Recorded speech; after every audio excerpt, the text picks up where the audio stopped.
Hi everyone, this is our channel, Around My Story. Please like, share and subscribe.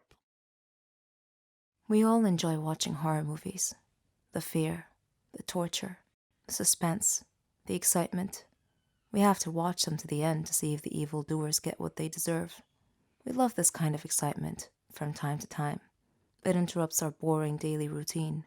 We watch movies that excite and terrify, that stir our emotions, spark our imagination, present what if situations. We imagine what we would do if faced with the same situation in real life. I never really thought that I would actually have to go through something like that, though. My name is Sola. I'm 14 years old. I live with my mom and my brother. My father left us long ago, and we don't know where he went or anything else about him. Mom lost hope and gave up trying to find him. She decided to raise us alone. My brother Carl and I were best friends. He trusted me with all his secrets. We didn't have any relatives, and very few people came to visit us. One day, Mom received a phone call, and as she was talking, her face changed. Suddenly, she seemed afraid. She saw me coming and tried to force a smile on her face, but I noticed, and I heard her say, "Yes, it's the same address. When did you leave the hospital?" "Sure, sure, I'll wait for you." I wondered why Mom was so nervous, and I asked her, "Who were you talking to?" She told me that she was talking to her brother, and I thought, "Brother? You never told us you had a brother." Then she explained that her brother had left a long time ago and had just returned. She told me that he was coming to visit us tomorrow. I didn't know why Mom would have kept her brother a secret from us, but I was still excited to meet my uncle. Carl was at summer camp, which meant that he was going to miss meeting Uncle. Too bad. The next day, Mom cleaned the house and told me not to speak too much with Uncle because he didn't like talkative people. When Uncle arrived, Mom and I welcomed him. He was handsome, with long, soft blonde hair and an amazing smile. He told Mom that I was so beautiful, but Mom seemed worried rather than pleased upon hearing this. Uncle was so funny, and I loved him. He told me a lot of stories about Italy and other places. After a short time, he had to leave. I didn't want him to go, but he insisted. He said that he would see me again soon. Mom seemed horrified. I looked at her and asked her what was wrong, but she didn't answer. She just held her right arm. I thought it was very strange. Even stranger still. Later that night, after I had gone to bed, I was startled when Mom woke me in the middle of the night to warn me never to accept any invitation from Uncle, even if it was just to go for a walk together. I thought that was very odd and asked her why, but she said that she would explain everything later. Next day, she went to visit my brother and take him some stuff that he needed. Before she left, she looked at me for a second. Then she warned me not to go out alone. A while after she had left, the doorbell rang, and I opened it. Uncle was standing there. He asked where Mom was, and I told him she had gone out to do some errands. I asked him to come in, but he refused. As he was leaving, he hesitated and turned around and asked me if I would like to go to get some ice cream with him at a park. I recalled Mom's warning, but I thought to myself, he's my uncle. What's the worst that could happen? So I shrugged off Mom's warning and I went with him. I was glad I did because we had a great time, laughing and eating. He even told me some more stories. At some point during our talking, he looked up at the sky and said, "What beautiful birds." I looked up to see what he was looking at, when suddenly I felt something like a needle jab in my neck. Then all went out. I woke up to find myself in a deserted place against the wall with my hands tied over my head. Uncle was sitting on a chair with a strange collection of tools in front of him. His expression wasn't friendly at all, and he had a scary look on his face. I asked him where I was and what he was doing, but all he said was not to worry, that we were going to have some fun together. He then emphasized that the important thing for me to know was that screaming wasn't allowed. He asked me if I was ready for a simple test, but before I could reply, I felt a red hot branding iron pressed against my leg. Contrary to his cautionary instructions, I screamed. In fact, I screamed a lot and very loudly. But instead of being angry, he just laughed and said that he loved to hear people scream. Then I lost consciousness from the pain. I woke up to a shocking splash of cold water. He told me that it was much too early to start fainting yet, Then he grabbed a cattle prod. He put it against my arm. I gasped and couldn't breathe due to the electric shock. I screamed some more, shouting between ragged breaths. "Are you crazy? What do you want from me?" He slapped me hard across the face and said, "This is my revenge, and you're the unfortunate recipient of it." Then he slowly but gently dragged the sharp tip of the knife across my face, with a gleeful look on his face, and said, "How would you like to have a nice, pretty scar?" Then he stabbed my arm with his knife, and I screamed again, and again he laughed. He was ecstatic, and began jumping around like an excited monkey. I didn't know if it was day or night.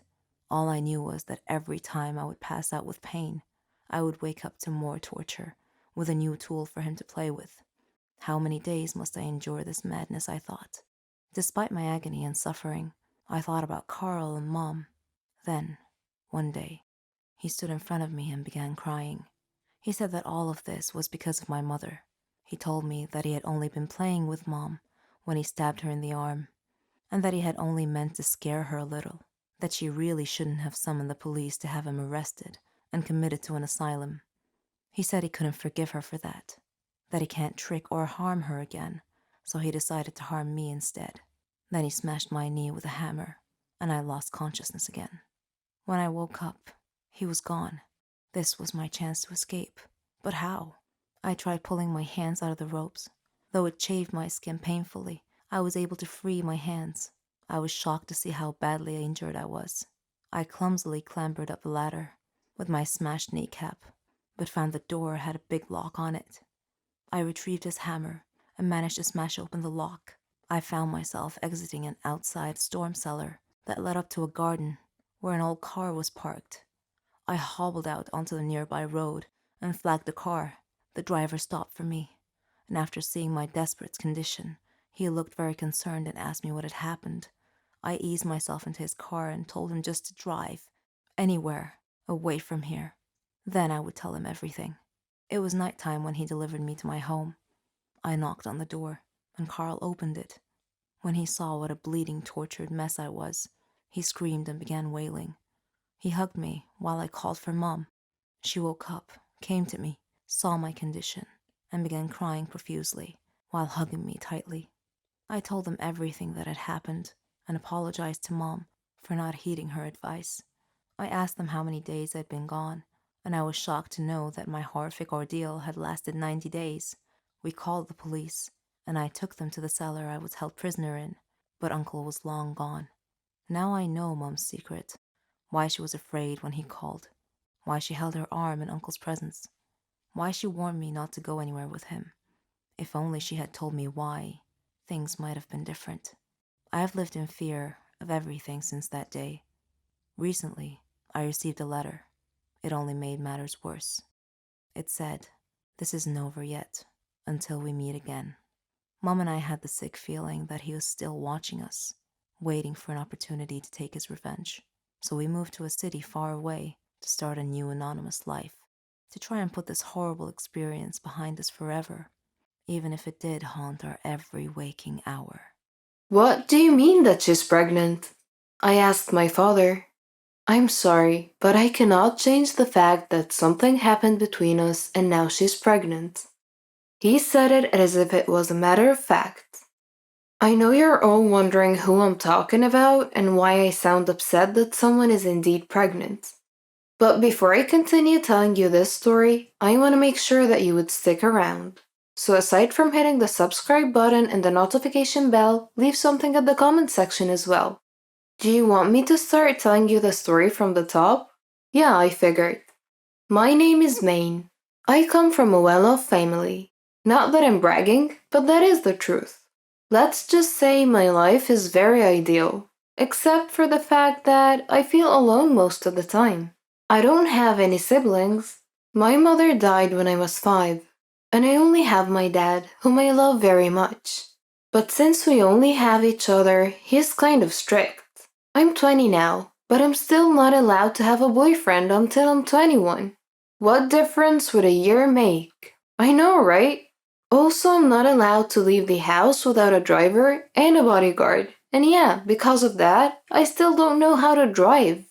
And on top of it all, I cannot just invite friends over to the house, especially boys.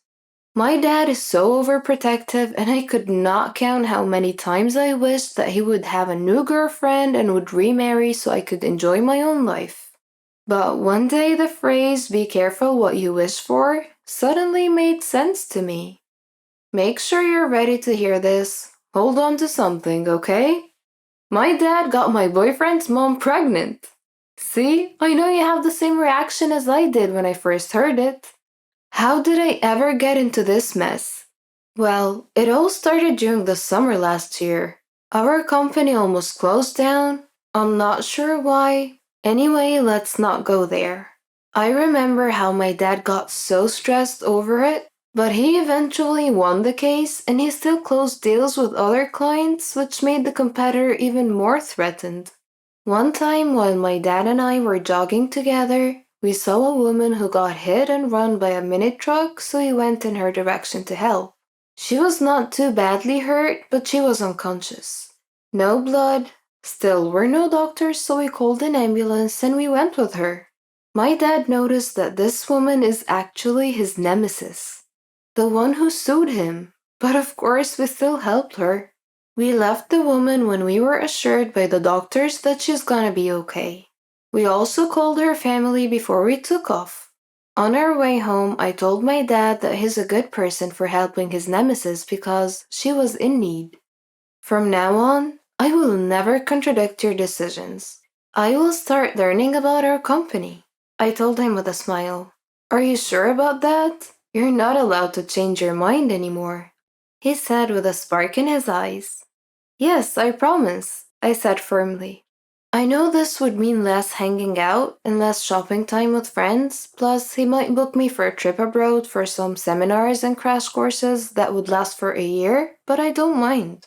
I know I would be the CEO of our company eventually, and it would not hurt to start early. A week later, while I was being trained by my father's executive assistant at our office, I saw a woman with an intimidating outfit storming to the reception area.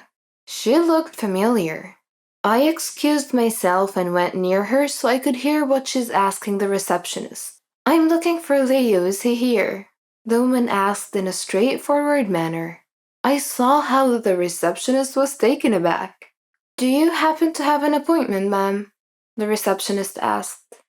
I looked at her closely and I realized who she was. She's the woman who got into an accident, my father's nemesis. I do not know what pushed me to talk to her, but hi, how have you been? Are you well? I asked her sincerely. She reciprocated with a sincere smile and said, Hi, I'm good now. Thank you, but do I know you? I invited her to the empty conference room where I told her everything she needed to know. And that included who I was and what really happened to her that day. I asked her why she looked upset while looking for my dad, but she explained as follows. That morning, I decided to take a walk, and I had the mistake of wearing a piece of jewelry, a family heirloom that is roughly $1 million. I know I banged my head hard, but I'm not sure why the ring is not on my finger anymore when I woke up in the hospital. She saw how my jaw dropped.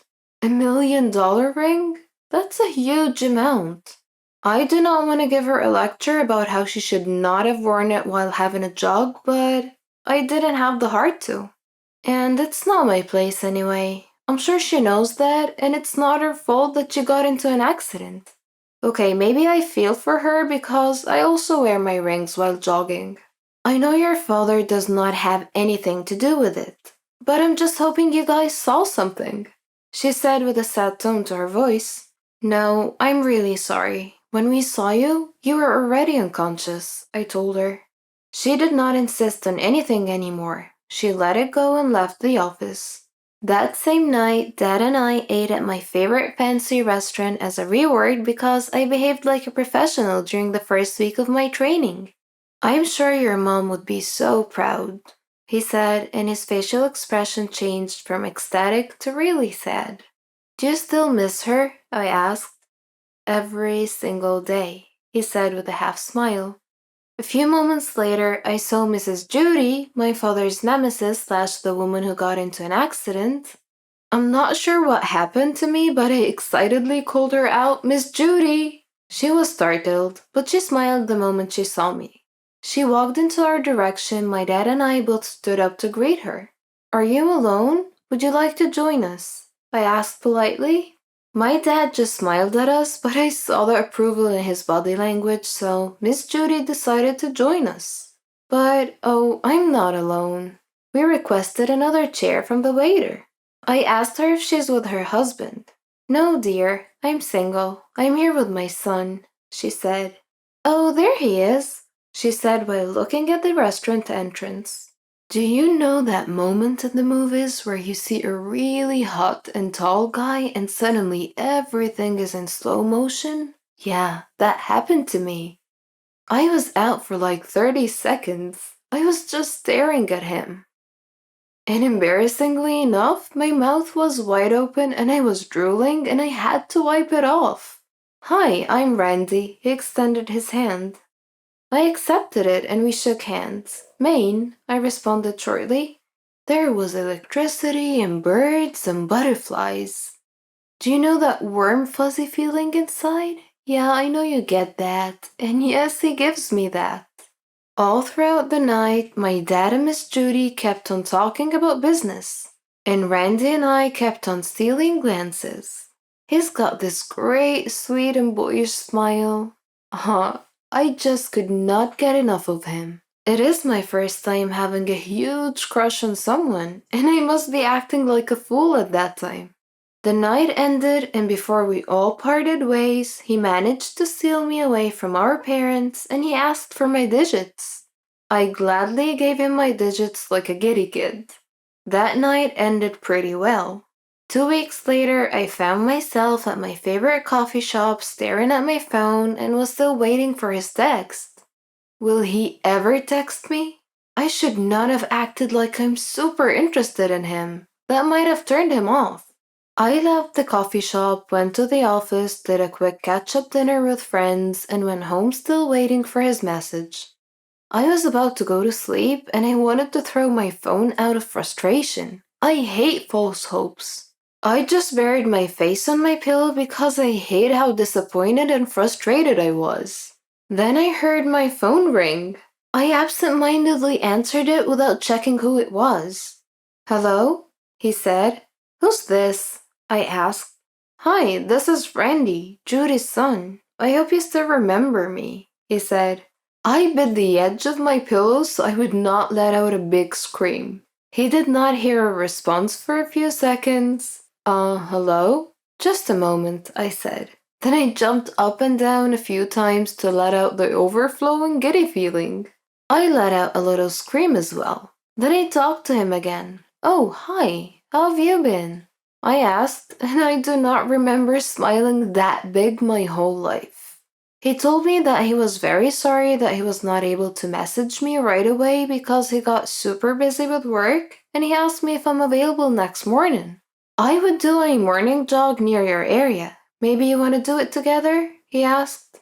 In a heartbeat, I said, oh yeah, sure. See you then. And then he hung up. I was so happy I jumped up and down on my bed for a full minute while screaming. The next morning, I took out my most beautiful exercise gear because I obviously would like to impress Randy. He picked me up at 5 in the morning and we jogged for a couple of hours. And then he said, breakfast is on me. Sure, I responded. We had breakfast at my favorite coffee shop and he ordered all of my favorites. He ain't cheap. We started sharing stories about family and business. He said that he's not the biological son of Miss Judy. Randy is actually the nephew of Miss Judy. She adopted him when his parents died in a car accident. I also told him about my story and we realized that we have something in common, and the connection is really strong. It may not be an ideal date because we were both sweating like crazy, but it was a really memorable and fun one. And ever since then, we became jogging buddies. We always have breakfast after. It went on for a while. Then one day, Randy asked if we can officially start dating. I told him that we can date, but we cannot really tell my dad yet because he would freak out. I told him about the 21st birthday thing. He found it funny, but he still respected it. With that said, we try to be careful as can be. We sometimes even went to a different town to have dinner, just to make sure that my dad would not see us. I always bribed the executive assistant of my dad so she would let me sneak out for lunch and be with Randy for a while. So far, we've already eaten at my fancy favorite restaurants, watched movies together, went to his place to watch some Netflix, went to the mall together, partied with friends, and a lot more. Sometimes I ask my friends to lie for me. I feel really bad about it, but I'm just waiting for my 21st birthday, which is only a few months away. One time, I was having lunch with Randy near our office, but then my dad entered the restaurant with his business partners. He saw us holding hands. I know he was mad, but he just could not react right away because of his companions, but I know that as soon as I got home, he would start grilling me like a barbecue. And true enough, when I got home, he was fuming mad. He said that he would send me abroad for a while so I could forget about Randy. That night, Randy and I talked over the phone. We were both crying because we don't want to be apart from each other. That same night, my dad and Miss Judy met at a lounge inside a hotel to talk about what happened. Miss Judy was shocked to know that Randy and I were dating, but she said she likes me for her son. My dad likes Randy, but he's just really concerned about our future. They agreed that they would do everything to keep us apart, at least until we reached the right age. When Dad got home, we got into a fight because of a lot of things. "Why can't you let me have a boyfriend?" I asked. "Because I don't want you to get into trouble," he said. I was just shocked with his answer, and I gave up.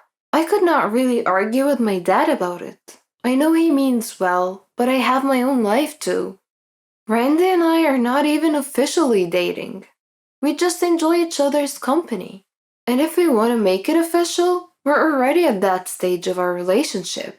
I would not hesitate because I know he's worth it. But anyway, seems like this is a lost cause. I don't really want to add gas to the fire. I agreed to go abroad. A week before my trip abroad, Randy called me and asked me to go with him for the last time to a scheduled beach where we can be alone and just create memories to be together. I immediately said yes to him. And so I lied to my dad and said that I'll spend the night at a friend's place. But then my dad's instincts kicked in and he decided to call Miss Judy and ask where Randy was. When Miss Judy said, "He's taking care of something for an event at the nearest beach," my dad instantly knew that Randy and I were together. In half an hour, my dad was already at the driveway of Miss Judy's house. He picked her up so they could follow us to the beach. Little did they know that our trip was cancelled. We went back to the city because there was a fallen bridge in the way. We decided to have dinner at the hotel instead and promised each other that we will wait for each other no matter what. "I will wait for you, I promise," he said. "Maybe our love is not for now, but I'm sure someday we'll be together again," Randy said. I hugged him tightly, and he dropped me off at my house. As I entered my room, my dad called me. "Where were you?" I told my dad that I was dishonest to him, but I apologized and I told him that I'll never lie to him again. "You wait until I'm back," my dad said, and just left. I waited for him, but he was not home until 4 in the morning. I started to get worried. I tried to call him, but I could not reach him. Randy called me and said that he's beginning to worry as well for Miss Judy.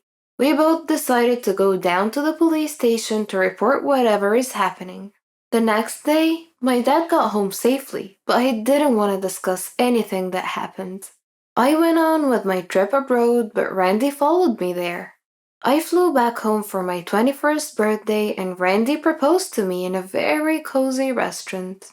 My dad and Miss Judy did not know about this. I know that they will be shocked by this news, and it may not be what they want for us, but it is what it is. Then something strange happened. My dad called and said that I should ask Randy to come over. I was very excited, and I told Randy that maybe it was the right time to tell him about our engagement. When I got home, I was smiling from ear to ear, but my dad and Miss Judy's faces were full of darkness. Randy and I were so worried for them. "She's 2 months pregnant," my dad said, referring to Miss Judy. I was shocked, and Randy asked who the father of the baby was. "I am," my dad said. Randy and I looked at each other, and I knew we had the same thing in mind. This cannot be happening. We cannot share a sibling. We just got engaged. My dad started telling the story of how it happened. That night that we were supposed to get away, they followed us and got stranded. And so they decided to check into the secluded beach. They started sharing stories. My dad learned that Miss Judy was not able to get married and have a baby of her own because of how much she loves Randy. She dedicated all of her time to raising him. My dad also shared the same sentiments. He said he never thought of getting remarried when my mom died because he doesn't want to make me feel even more alone. Then the night got into them, and one thing led to another. As of the moment, Miss Judy was 2 months pregnant. I thought Randy and I would be the one asking our parents' approval for marriage, but funny that it was actually the opposite. Randy and I gave up our love for the people who love us the most. It is their turn to be happy. We love each other, but we do not want to mess up our family tree, so we decided not to pursue any feelings we have for each other. And that ring that Randy bought for me? Well, we let Miss Judy have it as her engagement ring. I guess it would be the new family heirloom. A year later, my dad and Miss Judy got married, and I finally had a sibling, a cute little boy that I really love. I was going into middle school when my parents told me they were splitting up. As a kid, you see other families split up, but you never think it could happen to your own family. When my parents first told me about the divorce, I was just like any other kid. I was confused and angry. I didn't understand what was happening, and I just wanted my family to be a family again. As time went on, I became less angry. I began asking more questions and realizing different things. Hearing every fight and listening to parents talk down to each other is not just scarring, but terrifying. I understand that once two people fall out of love, it's hard to fall back into it. However, that doesn't mean that it's impossible. I know that the decision to get divorced doesn't just happen overnight, but maybe it would be easier to try and remember what led you to get married in the first place. I didn't understand why this was happening, or what we did to make my dad not want to live with us anymore. How was I, a little girl, going to tell my friends that the reason I can't have a play date was because my dad moved out and I was spending the weekend with him? A million questions raced in my head all at the same time. My life was about to change dramatically, and I didn't even know how to deal with it. My name is Chloe, and this is my story. For most girls, including myself, your mom is the biggest inspiration in your life. She's the one you can always count on to cheer you up. After the divorce, my mom wasn't herself anymore. One day, I came back from school, and I saw her standing in front of the tall mirror in the living room and crying. I tried to hold her, but she pretended that she was fine. I have a younger brother. His name is Adam, and he's only 8 years old. I'm now 15. Adam is not aware of what's happening. He might be in denial. Anyways, it was my first year in high school, and I was so excited. But sadly, my mom wasn't. She used to be so full of life, and I kept wondering what had gotten into her. Maybe the divorce, but that was a couple of years ago. Everything at home was just dramatic. We even spent 2 days without food because we had little money. And my mom got fired from her job. Well, my dad sends us money, but it barely covered the bills. It was summertime, and me and my best friend Kim decided to take a part-time job. I told my mom, and she barely smiled. But I was focused on getting away from all the drama and saving money. We both got jobs at the mall in a perfume shop. Well, between you and me, there was another reason I wanted the job. There is this guy called Liam who also works at the mall. and I have a huge crush on him. The day I got my first paycheck, Kim came home with me. We were laughing and having a good time. We wanted to take a selfie with the first money we ever earned. My mom was in the background, and she jumped up and moved out of the picture. Later that night, I finally had the courage to ask my mom what was going on. I said, "Mom, why did it jump out of the picture earlier?" My mom paused for a while and said, "I just don't like pictures, Chloe." And that was quite shocking because my mom loves pictures. We have tons of photo albums. I went upstairs to call Kim. Well, we discussed work, Liam, school, and finally my mom. Next day at work, our boss offered a huge bonus to whoever sells more than 5 bottles of perfume. And guess who took the bonus? Of course I did. Right after my shift ended, Kim was still wrapping up with a customer while I waited for her. Liam waved at me. I blushed so hard and I waved back. He came over and asked for my number. He was about to say something, but Kim was done with the customer. Liam texted me that night. He asked me if I was free on the weekend. My eyes turned into literal hearts, and I said yes. Liam and I are officially going out on a date. I ran downstairs to tell my mom the good news. I took the bonus, and I have a date. I was just happy that something could finally take my mind off the divorce. However, I found my mom staring at the mirror again. I told her the news and everything. She already knows about Liam. I thought she would get excited, but she silently hugged me and said goodnight. Next morning, I went to work feeling all happy. Also, Kim promised we would go shopping for my big night with Liam. We finished work and went into a fancy shop to try on a few outfits. I picked out a white skirt and a pink blouse, and I looked perfect. I went back home and I wanted to show my new outfit to my mom. I found Adam doing his homework on the kitchen floor, and I asked him, "Adam, where is Mom?"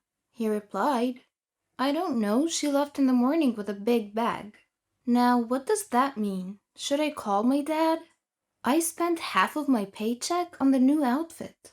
So I just went up to my room to grab some money and go to my dad's place. To my surprise, I couldn't find my money, not even a penny. I went into my mom's room and half of her closet was gone, which explains the big bag Adam was talking about. I called Kim and I was freaking out. I told her to come over. Kim came over and told me that I had to call my dad, and that just felt awkward. I mean, I love my dad and everything, but we're not close. I haven't seen him for a while, and we never really talk on the phone. But I had to do what I had to do, and so I called him. "Hey Dad, it's me, Chloe." He replied, "Hey kiddo, long time no see." I said, "Yeah Dad, I can't find Mom." My dad went silent for a moment there and then said, "What do you mean you can't find her? Have you called her?" I replied back, "Her phone is in her room, Dad, and Adam says she left in the morning." My dad said he will come over. Kim and I went up to my mom's room and I found a note on her bed. The note said, "I'm sorry, Chloe. I'm at the hospital. I promise I'll pay you back." By that time, my dad had arrived. Why did everything get so complicated? Why is my mother like that? Me, my dad, Kim, and Adam, we all went to the hospital together. My dad spoke to the receptionist and said, "I'm here for Charlotte White. Where is she, please?" The woman replied, "She's getting ready for her surgery." I said, "What surgery?" The woman replied back, "This is confidential information, I'm sorry." I screamed at her and said, "I'm her daughter. Now tell me, where is my mom?" Another woman stepped in and said, "I'm so sorry, Mrs. White is getting ready in room 104. And we all went up to the room. We found Mom in a white hospital gown, ready for anesthesia. I sat down next to her, and Dad just stood there. "Mom, what's wrong?" My mom didn't answer my question. She just started crying. Dad took Adam outside the room and left us alone. Mom said, "I'm just getting my face and a few things fixed. I'm getting a facelift, Chloe." I said nothing back. When she's the one I can always count on to cheer me up, now what am I supposed to do? Imagine the shock and confusion when this strong woman, my mother, A strong single mother is paying thousands of dollars for someone to take a knife to the very face that comforted me the first time I fell off my bike and cried when I got sick. For the last year, she has refused to be in pictures because she's so obsessed with her laughter lines and chubby cheeks. So, ever the problem solver, she has decided to do something about it.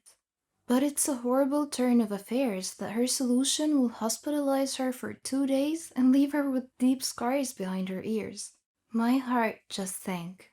I couldn't believe she felt so bad about her face. I imagined the hours she must have spent alone, gazing sadly into that mirror, wishing away features that, to me at least, are totally beautiful. Why would something so extreme be necessary for her to be happy with how she looks? This was the first time I had seen her without makeup on in as long as I could remember. She looked tired and nervous. Well, we were both bundles of nerves, but I tried to make small talk to distract her from the dawning reality that she was facing major surgery. There was no way of talking her out of it. After 2 days, Dad took me and Adam to visit her. As we entered the recovery room, the first thing she said was, "I wish I hadn't done it." She had a tight, swollen face, thick purple scars running down the sides of her neck, and was being attended by 2 nurses.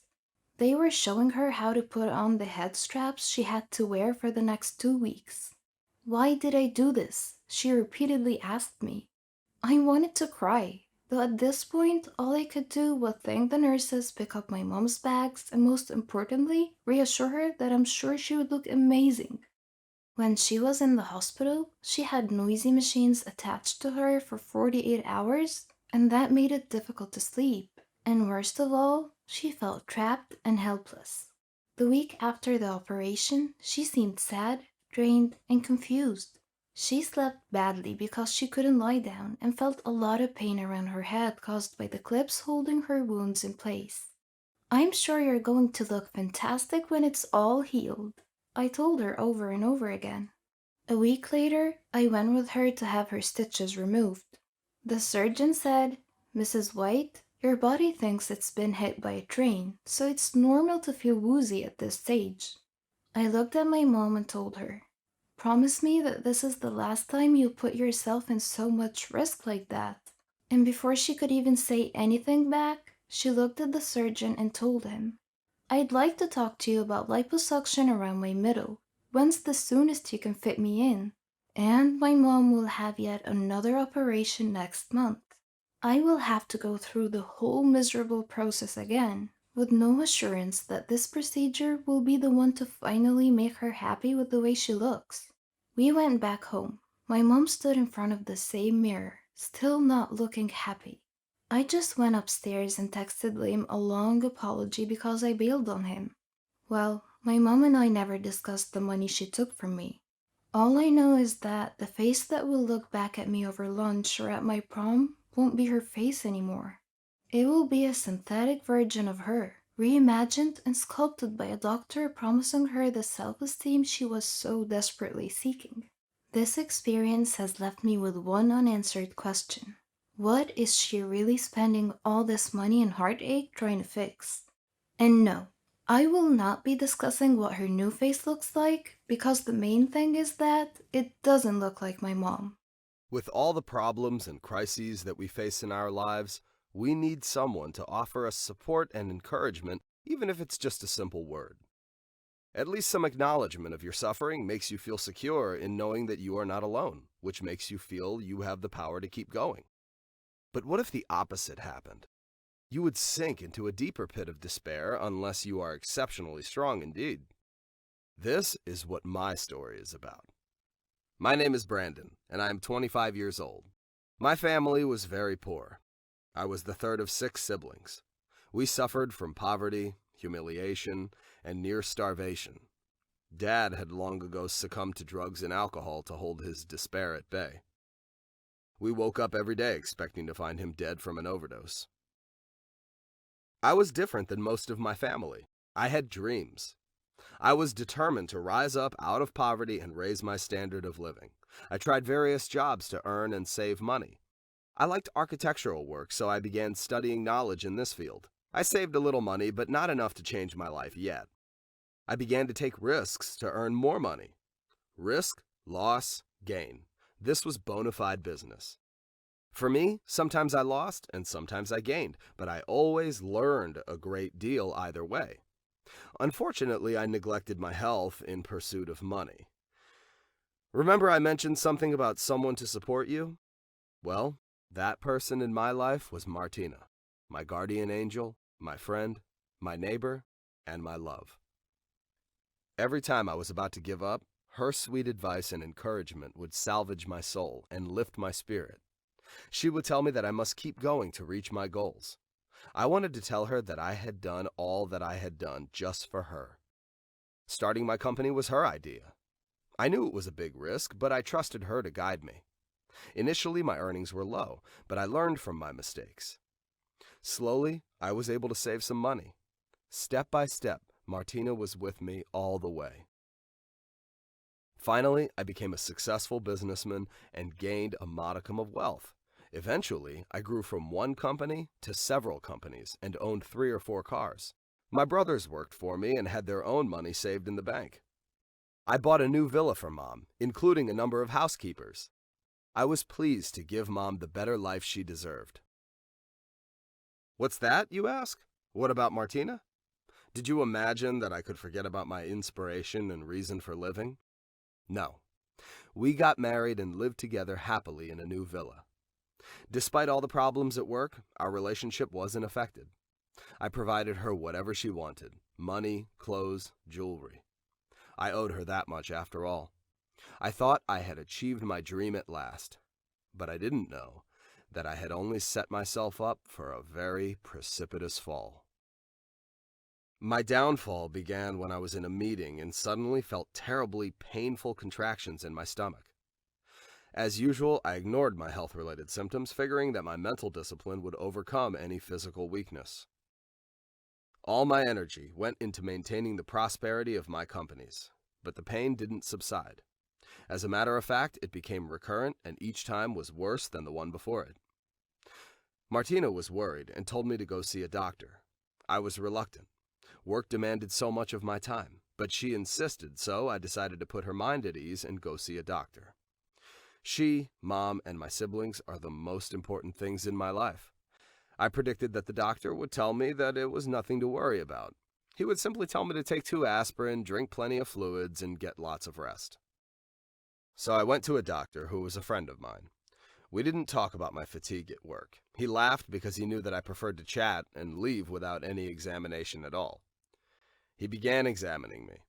I watched his face and saw his features go from relaxed to concerned to worried. He started re-examining my body parameters that he had already examined, as if to double-check something that he missed the first time. His look of worry grew deeper every time he checked something. I asked him if everything was okay, but I began to suspect what the answer would be. Once he finished his examination, he released the tension that had been building in his body. He looked me in the eyes. He asked me when I had begun feeling tired all the time. I told him it had been that way for quite a while. He was delaying telling me what he had found, trying to spare me from hearing the really bad news, I could tell. I told him to let it out, to be honest with me. The doctor took a deep breath and told me that I had advanced stage colon cancer, the last stage to be exact. He said that treatment wouldn't help at this stage. It was too late for corrective actions to arrest or reverse the condition. Then I broke out into hysterical laughter. "You must be joking, Doc. What do you mean by the last stage? There isn't any such thing, right?" I insisted. The doctor was holding back tears. "I'm sorry. I hated to break this news to you. I knew it would come as a terrible shock at this stage of your life with so much going for you." I was stunned, unable to speak. Martina came in. She saw our expressions and became worried and asked the doctor what he had found out. I told her it was nothing, but she knew immediately that I was lying. So I told her the truth. Strangely, Martina received the news stoically. She tried to reassure me that everything would be all right, that my health was good. She said we can see more expert doctors to help solve this problem. She was so strong, so confident, despite the shock of the bad news. But her facade of confidence belied a dark secret. I started radiation and chemical therapies in the hopes of a miracle happening. These treatments kept me away from work for a considerable time. When I finally returned to work one day, one of my trusted employees pulled me aside and said that he had to discuss a critical matter with me. He hesitantly told me that Martina was cheating on me. I smiled at him and said that he must surely be mistaken. But he continued, saying that Martina had made a deal with my lawyer. They spent a lot of time together and had signed a lot of papers. He said that a lot of things had happened while I was gone. He cautioned me to be careful. My health continued to deteriorate. I couldn't imagine Martina betraying me. The very idea was absurd. She was the reason for my success. Martina seemed to avoid me and seldom ask about my health, which seemed to reinforce the warning of my trusted employee. When I got home one evening, I told her what the employee had told me. She denied everything, of course. What did I expect her to say? She said that she was just conducting routine company legalities with my lawyer. I told her that I needed her support during my chemotherapy because it was so physically and emotionally draining. Then I asked her why she was suddenly so busy when she had always been at my side before now. Her veneer dropped, and her response shocked me. And what kind of future do I have with someone whose days in the world are numbered? I was speechless. So she continued. I had to guarantee my future, she explained.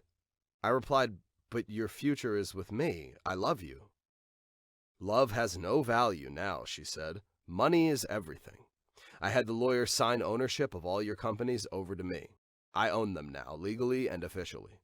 I looked at her as if I were seeing her for the first time. It was incredulous that Martina would do such a thing. She said, I'm sorry, but life is uncertain. You're fired. Now please go. I stared at her. I wanted to attack her, to strike her, to smash her greedy little face, but I couldn't. I was so weak from the cancer and the chemotherapy that all I could do was to stand there helpless and dumbfounded. So now I had returned to poverty with poor health to boot. I had lost my faith in people and lost confidence in myself. I was crushed, beaten, fallen. I didn't know what to do. But I was still hopeful that some miracle would happen, so I decided not to give up just quite yet. First, I had to recover. I knew a doctor who could perhaps cut out the cancerous part of the colon to extend my time on this earth a little bit longer. Unfortunately, the operation was expensive, and I was now penniless. I needed a plan B. I needed to get my money back, and I needed to regain my strength. I returned to my first small office when I was just starting out. I was armed with my experience and close relationships that I had carefully nurtured and cultivated over time.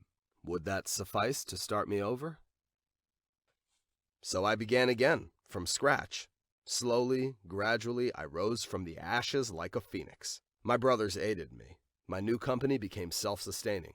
The next shock I received was from my big brother. He handed me a large sum of money that he and my other brothers had gathered. It was to pay for my surgery. He said they were all behind me, and that they expected me to pay them back with interest. Then he smiled. Family, that's who you can really depend on in times of crisis. I hugged him and cried. I had my surgery and spent some time convalescing in the hospital. In the meantime, my brothers were managing my company and investing our money wisely. After a while, I was discharged from the hospital with a clean bill of health, and I was determined to get back every penny that my dear, accursed Maria had taken from me. I was so looking forward to making her regret betraying me after all the things I gave her and did for her. Months went by, and my reputation was restored in the name of my new company, and my loyal customers left Martina's company to deal with my new company. Martina had mismanaged her companies, and they now were in trouble. I took advantage of this situation and slowly began quietly buying shares in her companies to the point where I obtained 52%, a majority ownership. Then I blithely notified Martina that I now owned her companies. She was livid, outraged. I had totally blindsided her. She had never seen this coming. She had figured that I had been long dead. Then I blithely notified Martina that I now owned her companies. She was livid, outraged. I had totally blindsided her. She had never seen this coming. She had figured that I had been long dead, but I had survived and come back stronger than ever. I took back all my property and companies, and now it was she that was left out in the cold. She had no one, and I still had my family. Friendship is not a word that is easily described. In fact, those who know the true meaning of it are scarce. It usually comes with a bond of trust that is not easily broken. The question is, can you believe in that bond till the very end, no matter what? My name is Sophie. I'm 21 years old. I used to live with my parents and my two siblings, Lena and Brian. Dad's an architect. Mom's a doctor. But she had to leave her job to take care of Brian and Lena because they were young and still needed her care and attention. And for a long time, so did I. As a kid, my parents were always worried about me. I didn't have any friends at school, and I was very shy. I would immediately cry when something happened, but all that changed when I met my guardian angel, Matilda. The way we met was somewhat bizarre. I did pretty well in my studies at school. I had hobbies like art and music. Unfortunately, there was this one group of girls who liked to bully people like me. One day, in science class, I was carrying a project I was working on when those girls stopped me and tried to take my project. Just when I was about to cry and let them steal it from me, a girl appeared and told them to leave me alone, or else they would have to deal with her. When they saw her, they looked frightened and left in a hurry. I didn't know the girl, but when I turned to look at her, I saw that she was a tall brunette with a beautiful smile. She took my project and held it for me because I was shaking and sobbing. Then she walked me to class and told me she would be back during break to check on me. As she was leaving, she called back to me and shouted that her name was Matilda and said that she would see me later. She did indeed come back during break. The clique of bully girls left me alone after that and kept their distance from Matilda as well. I asked Matilda why they were so afraid of her. She laughed and said it was a long story, but the short version was that she beat them up once, and they became afraid of her and stayed clear ever since. I asked her how she knew that those girls were always bothering me. She said it was pure coincidence, that she had happened to be in the classroom the day they tried to take my project from me. She said that I looked so helpless that she decided to step in. I asked her to be my friend. She teared up a little and said, "Of course," and from that day forward, we became the best of friends. I was cheerful every day now, and we grew closer and closer together. The happiest days of my life. Her story was unusual. Her dad was a boxer. Her parents split up because her mom couldn't stand the thought of him risking his life boxing every day, so she left. Her dad did his best to look after Maddie and her two little sisters. Then, one day, he was killed by thieves who robbed him as he was coming home from work, leaving Maddie to raise her siblings alone. This heavy responsibility matured her and toughened her character. She taught me to be bold, to love adventures. I feared nothing with her there. I dealt with situations decisively, without hesitation. We were like two separate halves of a ship sailing in the dark that happened to find each other one night and came together to complete each other. This was how I met Maddie, and our friendship grew stronger year after year. Maddie and her sisters were like my own sisters. We were all one big happy family, until something happened that disturbed the fabric of our universe. I enrolled in the College of Engineering, while she enrolled in a different college. The first year of college was difficult for me, because I missed Maddie so much. But then I tried really hard and focused on my studies. In my third year, I met Matthew, a player on the college basketball team. During that time, I was working for the college newspaper, and I was assigned to interview him. He was smart, handsome, and had an inspiring story. His parents died when he was young, leaving him responsible for his younger brother, so he decided to work and earn money while pursuing his dream of being a basketball player. By the time we met, he had a chance to play in the NBA. We had a connection, and he proposed to me. I wanted to tell Maddie so badly, to share this wonderful news with her, but I couldn't. Maddie had completely disappeared that year, and I hadn't seen her at all. I didn't know where she was or how to reach her. Then, one day, I got a call from her. Her voice sounded distressed, maybe because her responsibilities were such a burden on her. Either way, I was glad she called.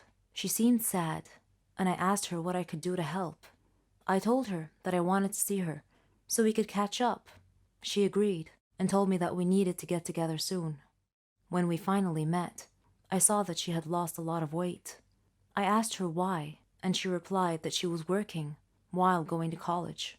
She wasn't looking after herself at all, but her eyes told another story. I told her about Matthew, and that we were getting married soon. She smiled, but her joy seemed affected somehow. I didn't know how to describe it. Perhaps it was the disconnected look in her eyes. I wanted to introduce her to Matthew, but apparently they had already met. They spoke politely to each other, but there seemed to be something between them that made us all feel uncomfortable. I didn't know what it was. A while later, Matthew was always nervous about something. He always seemed to be busy with training or games. But was that all there was? At the same time, Maddie had started acting weird as well. Something was going on between them, but I couldn't quite put my finger on it. Whenever her phone rang, Maddie wouldn't answer, or even look to see who was calling. Shortly before my wedding, Maddie had disappeared again without notice. Matthew went back to his normal self, and everything seemed to be fine. The wedding ceremony was going beautifully, until we got to the part where the preacher said, "Anyone who saw a reason why this marriage should not take place, may they speak now or forever hold their peace." Well, it turned out that there was someone who saw a reason why this marriage should not take place, and that someone did speak up. And much to my amazement, it was Maddie. She shouted that Matthew was her fiancé, and that he had deceived her and left her for me. Matthew looked at her with a perplexed look on his face, as if this was news to him. I felt like time had shifted into slow motion. I had to be dreaming. I couldn't imagine why neither of them told me this before. I looked at Maddie and asked if it was true. She said, "I'm done lying to you. I don't want to act anymore. Meeting you has been the most horrible thing that has ever happened to me. My life was going well till I met you. You got everything you wanted, even Matthew. He chose you instead." I was staring, lost for words. Tears started running down my face. "Please leave," I said quietly. Maddie was crying too, yet she smiled and walked away. I didn't understand her behavior. Why did she smile as she walked out of my life? Days later, the answer revealed itself. Matthew and I knew each other well, and what happened at the wedding did not affect us at all. Still, I could see it in Matthew's eyes. He had something to tell me, and one day, he came inside the house with tears in his eyes. I asked what was wrong, if his family was okay. He nodded and said, "They're all fine, Sophie, but there's something I've been wanting to tell you." During those times, when Maddie disappeared without warning, it was because she kept a secret from you. She had a terminal disease. She was dying. I was shocked. He continued and said that she had arranged the scene at the wedding to make me hate her, so that when she died, I wouldn't feel grief or sorrow. That she had loved me so much. Soon after our wedding day, her disease took a turn for the worst, and she died. I was still standing in shock. He gave me the letter she wrote me. "Dear Sophie, I'm sure that up to this point in time, you didn't understand my strange behavior, my sudden change. It was necessary to protect you from the shock of my death. I had no choice but to make you hate me. Don't be upset with me, dear Sophie. These are the last moments in my life, and I just wanted to tell you that I love you. Forever friends, Matilda." I cried like I never did before. I had lost my best friend. Dear Maddie, now I know the reason for your tearful smile when you left the wedding that day. You are still my one true friend. Not a moment has passed without thinking of you. Forgive me for not being there when you needed me most. You will always be in my heart.